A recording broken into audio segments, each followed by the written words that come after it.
दिल्ली से कुछ दूरी पर उत्तर प्रदेश का एक जिला है शामली। ये वही जगह है जहां से हाल ही में एक ऐसी दिल दहला देने वाली कहानी सामने आई जिसने इंसानियत को शर्मसार कर दिया। ये घटना इतनी भयावह है कि सुनकर यही सवाल उठता है, क्या कोई इंसान सच में इतना निर्दयी हो सकता है।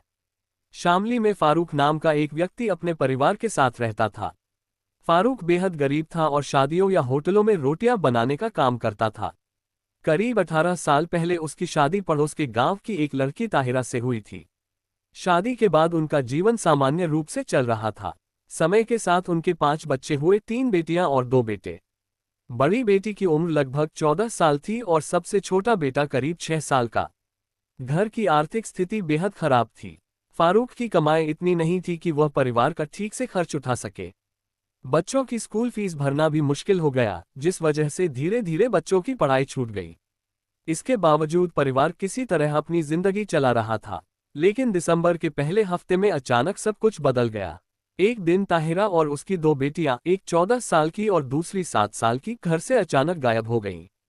घर में बचे 3 बच्चे जब अपनी मां और बहनों के बारे में पूछते हैं तो फारूक उन्हें बताता है कि वे नाना नानी के घर गई हैं। बच्चे छोटे थे, उन्होंने पिता की बात पर भरोसा कर लिया। 5-6 दिन बीत गए, लेकिन न ताहिरा लौटी और न ही उसकी दोनों बेटियां। उधर ताहिरा के मायके वालों को चिंता होने लगी, क्योंकि इतने दिनों तक उसका कोई फोन नहीं आया था, जबकि वह पहले नियमित संपर्क में रहती थी। आखिरकार ताहिरा के पिता खुद फारूक के घर पहुंचे और अपनी बेटी और नातिनों के बारे में पूछा। फारूक ने उन्हें बताया कि उसका ताहिरा से झगड़ा हुआ था और गुस्से में वह बेटियों को लेकर मायके चली गई। लेकिन ये बात ताहिरा के पिता को हजम नहीं हुई।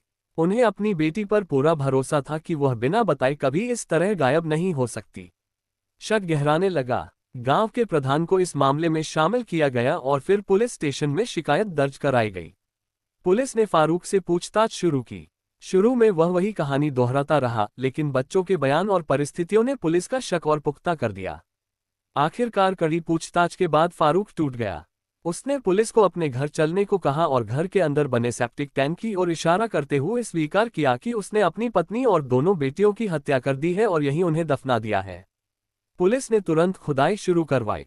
कई फीट गहराई तक खोदने के बाद तेज बदबू फैलने लगी और फिर एक एक करके 3 शव बाहर निकाले गए। कपड़ों से उनकी पहचान हुई, वे ताहिरा और उसकी दोनों बेटियां थीं। पूरे इलाके में सनसनी फैल गई। फारूक को मौके पर ही गिरफ्तार कर लिया गया। पुलिस पूछताछ में जो कहानी सामने आई वह और भी भयावह थी।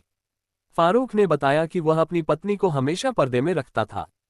हाल के महीनों में ताहिरा घर की हालत सुधारने के लिए काम करना चाहती थी। इसी बात को लेकर दोनों में अक्सर झगड़े होते थे। एक दिन गुस्से में ताहिरा बिना बुर्के के घर से निकलकर मायके चली गई। यही बात फारूक को अपनी बेइज्जती लगी। 1 महीने तक वह इसी बात को लेकर भीतर ही भीतर सुलगता रहा। उसने बदले की भावना में अपनी पत्नी की हत्या की योजना बना ली। उसने अवैध हथियार खरीदा, घर के अंदर गड्ढा तैयार किया और ताहिरा को बहला फुसलाकर मायके से वापस ले आया।